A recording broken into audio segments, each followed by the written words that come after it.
Hello friends, ఈ వీడియోలో నేను మీకు కొన్ని క్రేజీ ఫ్యాక్ట్స్ గురించి చెప్పబోతున్నాను. వీడియోని స్కిప్ చేయకుండా లాస్ట్ వరకు చూడండి, మీరు పక్కా ఎంజాయ్ చేస్తారు. Let's get in to the show.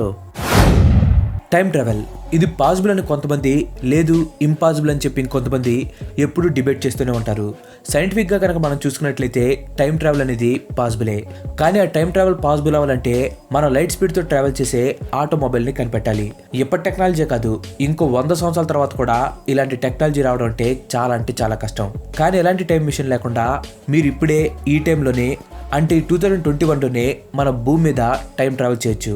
Time travel అంటే మీరు ఎక్స్పెక్ట్ చేసిన రేంజ్లో ఉండదు. అది ఎలా ఉంటుందో ఇప్పుడు నేను చెప్పింది వింటే మీకు అర్థమవుతుంది. సౌత్ పోల్ అనేది ఎర్త్ మీద సదరన్ మోస్ట్ పాయింట్. ఈ పాయింట్ అంటార్టికాలో ఉంటుంది. మీరు కనుక ఈ పోల్ దగ్గరికి వెళ్తే మీరు టైం ట్రావెల్ చేయొచ్చు. మీరు ఈ సౌత్ పోల్ దగ్గర నుంచినప్పుడు అన్ని లాంగిట్యూడ్ పాయింట్స్ ఆ ఎగ్జాక్ట్ పోల్ దగ్గర కన్వర్ట్ అయి ఉంటాయి. సో మీరు ఇక్కడ నుంచినప్పుడు అన్ని 24 జోన్స్ లో ఒకటేసారి నుంచినట్లు. టైం జోన్ ప్రకారం చూసుకుంటే మీరు అక్కడ ఒక స్టెప్ వేస్తే ఈ రోజు నుంచి రేపటికి లేదంటే ప్రీవియస్ డేకి వెళ్ళిపోవచ్చు. ముందే చెప్పాను కదా, ఇది మీరు అనుకునే టైం ట్రావెల్ కాదు, బట్ ఇది కూడా ఒక రకం టైం ట్రావెల్ కిందకే వస్తుంది.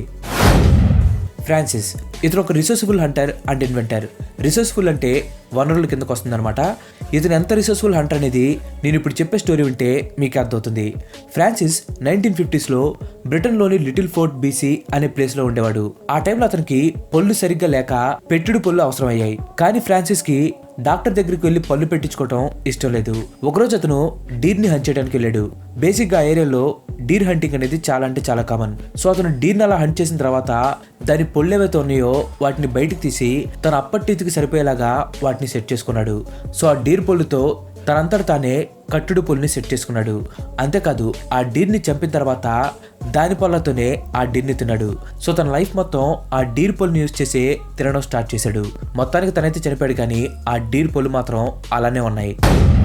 అలాస్కాలోని టౌన్ బ్యారో అనే టౌన్లో కేవలం 4000 మంది మాత్రమే ఉంటారు. కానీ టౌన్కు ఉన్న స్పెషాలిటీ ఏంటో తెలుసా? ఇక్కడ డే అండ్ నైట్ రెగ్యులర్గా ఉండదు. నవంబర్ మంత్ స్టార్ట్ అవగానే కంటిన్యూస్గా 65 days డార్క్గా అయిపోతుంది. అంటే కంప్లీట్ నైట్ అనమాట.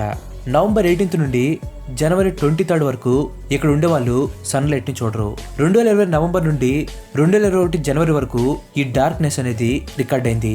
అండ్ మళ్ళీ ఇదే డార్క్నెస్ నెక్స్ట్ ఇయర్ కూడా రిపీట్ అయ్యే ఛాన్సెస్ ఉన్నాయి. సో మీరు కనుక 65 రోజులు కంప్లీట్ డార్క్నెస్లో ఉండాలనుకుంటే అలాస్కాలోని టౌన్ బారో అనే టౌన్కి విజిట్ అవ్వండి. దయచేసి టికెట్ ఖర్చులు మాత్రం నన్ను అడగండి. Dolphin bromance. డాల్ఫిన్స్కి హ్యూమన్స్కి చాలా దగ్గర పోలికలు ఉంటాయి. అండ్ ఇప్పుడు చెప్పబోయేది కూడా హ్యూమన్స్కి దగ్గరగా ఉండే పోలికే. మన సినిమాలో చూస్తూ ఉంటాం, హీరోయిన్ని లవ్ చేస్తూ ఉన్నాడంటే ఆ లవ్ని సక్సెస్ చేయడం కోసం హీరో కంటే ఎక్కువ హీరో ఫ్రెండ్సే కష్టపడుతూ ఉంటారు. నేను చెప్పడం కంటే ఈ డైలాగ్ వింటే మీకే క్లారిటీ వస్తుంది. ఒకసారి ఈ డైలాగ్ వినండి.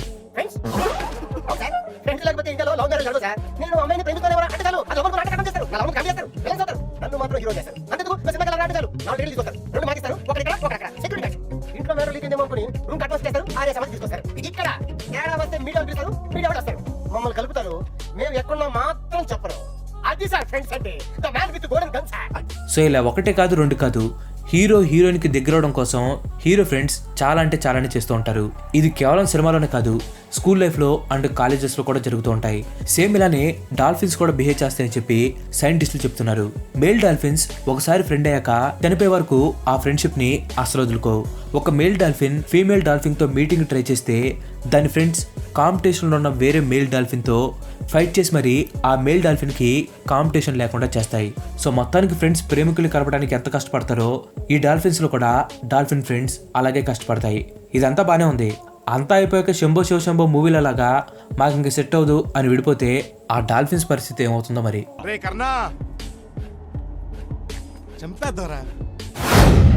రాత్రి మా నాన్నగారు ప్యాక్ ఆడారు, దాంట్లో మొత్తం ఆస్తి అంతా పోయింది. ఒక రాత్రి ప్యాకెట్ ఆడి 1000 కోట్లు పోగొట్టుకున్నారా? సో ఈ డైలాగ్స్ ని గుర్తుపెట్టుకోండి, మళ్ళీ లాస్ట్ లో మాట్లాడుకుందాం. మీకు జియోని మొబైల్స్ గుర్తున్నాయా? ఆ టైంలో ఈ మొబైల్స్ బాగా ఫేమస్ అయ్యాయి అండ్ టీవీలో యాడ్స్ కూడా బాగానే వచ్చేవి. బట్ అంతగా పాపులర్ అయిన జియోని మొబైల్స్ సడన్ గా ఒక్కసారి డౌన్ఫాల్ అయిపోయాయి. దీనికి రీజన్ కొత్తగా వచ్చిన మోడల్ ఫ్లాప్ అవడం కాదు, ఆ కంపెనీ చైర్మన్ ఎవరైతే ఉన్నాడో అతను గ్యాంబ్లింగ్ ఆడి $144 బిలియన్ పోగొట్టుకున్నాడు. దాంతో ఈ కంపెనీ బ్యాంక్రప్టసీ అయిపోయింది.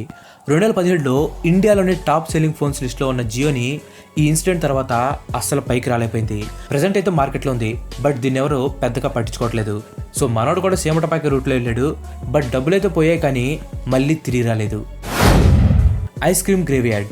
మనుషులకి సమాధులు ఉంటాయి అండ్ జంతువులకు కూడా సమాధులు ఉంటాయి, కానీ ఎప్పుడైనా మీరు ఐస్ క్రీమ్లకి సమాధి కట్టడం చూసారా? చూడలేదా? అయితే ఇప్పుడు చెప్తాను చూడండి. మీకు ఐస్ క్రీమ్ అంటే బాగా ఇష్టమైంటే Ben and Jerry ice creams గురించి మీరు వినే ఉంటారు. ఇండియా లెవెల్కి ఆల్మోస్ట్ 450 బ్రాంచెస్ ఉన్నాయి. బెన్ అండ్ జెర్రీ ఫేమస్ అవడానికి మెయిన్ రీజన్ వాళ్ళు టైం టు టైం కొత్త ఫ్లేవర్స్ని రిలీజ్ చేస్తూ ఉంటారు. అండ్ కొత్త ఫ్లేవర్స్ని రిలీజ్ చేశాక ఆ ఓల్డ్ ఫ్లేవర్స్ని పూర్తిగా రీప్లేస్ చేసేస్తారు. కానీ బెన్ అండ్ జెర్రీ వాళ్ళు రీప్లేస్ చేయబడిన ఓల్డ్ ఫ్లేవర్స్ని పూర్తిగా మర్చిపోరు.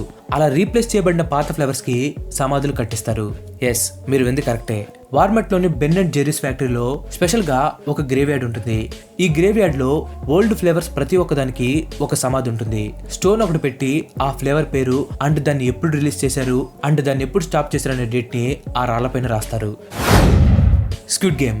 ఆల్రెడీ స్క్విడ్ గేమ్ పైన ఒక వీడియో అయితే చేసాం. మీరు ఎవరైనా మిస్ అయి ఉంటే డిస్క్రిప్షన్లో లింక్ ఇస్తాను. ఈ వీడియో అయిపోయాక ఆ వీడియోని కూడా ఒకసారి చూడండి. నాకు తెలిసి చాలా మంది స్క్విడ్ గేమ్ సిరీస్ని చూసే ఉంటారు. ఇన్ కేస్ చూడకపోతే ఒకే ఒక సీన్ గురించి చెప్తాను. అది పెద్ద స్పాయిలర్ ఏం కాదు, చూసిన వాళ్ళకైతే బాగా కనెక్ట్ అవుతుంది. ఈ షోలో ఒక విజిటింగ్ కార్డ్ పైన మొబైల్ నెంబర్ ఉంటుంది. మామూలుగా అయితే ఏ షోలో అయినా సరే ఫేక్ నెంబర్స్ని యూజ్ చేస్తూ ఉంటారు, కానీ దీనిలో మాత్రం సౌత్ కొరియాకి చెందిన కిమ్ గిల్ యాంగ్ అనే మహిళ నెంబర్ని ఆ కార్డు పైన రాశారు. అండ్ ఆ మహిళ ఒక బిజినెస్ ఉమెన్. తన నెంబర్ అలా షోలో కనిపించడంతో అందరూ తనకి పదే కాల్స్ చేయడం, మెసేజెస్ చేయడం స్టార్ట్ చేశారు. అండ్ ఆమె దాదాపుగా 4000 కంటే ఎక్కువ నెంబర్స్ని బ్లాక్ కూడా చేసింది. సో ఇంత బాధ ఎందుకు, ఆ నెంబర్ని తీసేవచ్చుగా అని మీలో చాలా మంది అనుకోవచ్చు. బట్ తన బిజినెస్ కాంటాక్ట్స్ అన్ని ఆ మొబైల్ నెంబర్తోనే లింక్ అయి ఉన్నాయి. సో దీంతో తన ఆ నెంబర్ని చేంజ్ చేయలేదు. నెట్ఫ్లిక్స్ ఈ ప్రాబ్లమ్ని సాల్వ్ చేయడానికి ఆ నెంబర్ ఉన్న సీన్స్ ఏవైతే ఉన్నాయో వాటిని ఎడిట్ చేయాలి అనే ఆలోచనలో పడింది. చేతులు గాలేక ఆకులు పట్టుకున్నట్టు ఇప్పుడు ఎడిట్ చేసినా కానీ పాపం ఏం లాభం, ఆమెకు ఫోన్స్ వస్తూనే ఉంటాయి కదా. డాల్ఫిన్స్ హ్యూమన్స్కి ఏమాత్రం తక్కువ కాదని చెప్పడానికి ఈరోజు ఇంకొక ఎగ్జాంపుల్ చెప్తాను. హార్ట్ బ్రేక్ వల్ల అంటే గుండె బద్దలైపోయి చాలా మంది హ్యూమన్స్ సూసైడ్ చేసుకుంటూ ఉంటారు. సేమ్ అలానే పీటర్ అనే పేరున్న ఈ డాల్ఫిన్ కూడా హార్ట్ బ్రేక్తో సూసైడ్ చేసుకుంది. మ్యాటర్లోకి వెళ్తే 1965లో నాసా ఒక ఎక్స్పెరిమెంట్ని స్టార్ట్ చేసింది. ఈ ఎక్స్పెరిమెంట్లో పీటర్ అనే డాల్ఫిన్కి ట్రైనింగ్ ఇచ్చి ఇంగ్లీష్ మాట్లాడించాలి అనేది వాళ్ళ గోల్. మాట్లాడటం అంటే హై పిచ్ సౌండ్స్ చేయడం. బేసిక్గా ఏంటంటే హ్యూమన్స్ లాగా హై పిచ్ సౌండ్స్ చేసి డాల్ఫిన్స్ మాట్లాడుకుంటే అని చెప్పి ఒక రీసెర్చ్లో తెలిసింది. సో పీటర్కి ఎలా అయినా సరే ఇంగ్లీష్ లాంగ్వేజ్ నేర్పించాలని చెప్పి మార్గరెట్ హోబీ అనే ఒక ట్రైనర్ని ఏర్పాటు చేశారు. కానీ ఇంగ్లీష్ నేర్చుకోవడం పక్కన పెడితే పీటర్ ఆ ట్రైనర్తో లవ్లో పడిపోయింది. ఆ ట్రైనర్ని పీటర్ అస్సలు లేదు కాదు, బట్ ఏమైందో తెలియదు కానీ ఈ ఎక్స్పెరిమెంట్ని మధ్యలోనే ఆపేశారు. దీంతో పీటర్ని వేరే ప్లేస్కి షిఫ్ట్ చేశారు.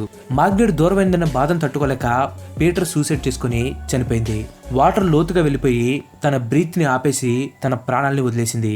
మేబీ ఇదంతా వినడానికి ఒక ఫ్యాంటసీ లాగా ఉండొచ్చు, బట్ ఇదంతా నిజంగానే జరిగింది. సో మొత్తానికి లాస్ట్ ఫ్యాక్ట్ దగ్గరికి వచ్చేసాం. ఇంతవరకు ఓపిక్గా వీడియోని చూసారంటే మీకు ఈ వీడియో ఖచ్చితంగా నచ్చిందని అనుకుంటున్నాను. సో మీకు కనుక వీడియో నచ్చినట్లయితే ఈ వీడియో ఖచ్చితంగా ఒక లైక్ చేయండి. అండ్ అలాగే మీరు మన ఛానల్కి త్వరగా కనుక సబ్స్క్రైబ్ అవ్వనట్లయితే మన ఛానల్కి తప్పకుండా సబ్స్క్రైబ్ అవ్వండి. అండ్ అలాగే పక్కనే ఉన్న గంట యాక్టివేట్ చేసి ఆల్ ఆప్షన్లో పెట్టుకోండి. సో నేను ఏదైనా కొత్త వీడియో చేస్తే వెంటనే మీకు నోటిఫికేషన్ వచ్చేస్తుంది.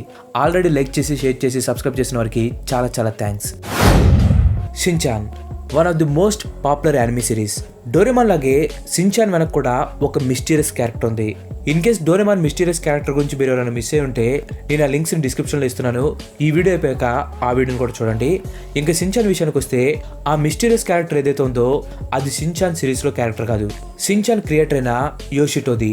యోషిటో ఫ్రెండ్ చెప్పిన దాని ప్రకారం యోషిటో మొదట్లో చాలా అంటే చాలా యాక్టివ్గా ఉండేవాడు అండ్ చాలా హ్యాపీగా కూడా ఉండేవాడు. చూడటానికి కామ్గా ఉన్నా కానీ ప్రతి ఒక్క దాంట్లో నుండి ఇన్స్పిరేషన్ తీసుకొని కొత్త ఐడియాస్ని తెచ్చేవాడు. అండ్ అతను కామెడీ కూడా చాలా అంటే చాలా బాగా చేసేవాడు. కానీ అతను చనిపోయే 2-3 years ముందు నుంచి తను చాలా డిప్రెషన్లో ఉన్నాడు. చాలా హ్యాపీగా ఉండే అతను సడన్గా ఎప్పుడు చూసినా కానీ దిగులుగా కనిపిస్తూ ఉండేవాడు. ఇంతకు ముందైతే అతనికి ఐడియాస్ బాగా వచ్చాయి, కానీ ఆ 2-3 years టైంలో ఇతనికి ఐడియాస్ కూడా సరిగ్గా వచ్చే కావు. అండ్ అతను ఎంత డిప్రెషన్కి లోనాడంటే అతని డిప్రెషన్ని షిన్చాన్ ఎపిసోడ్స్లో కూడా కనిపించేలా చేశాడు.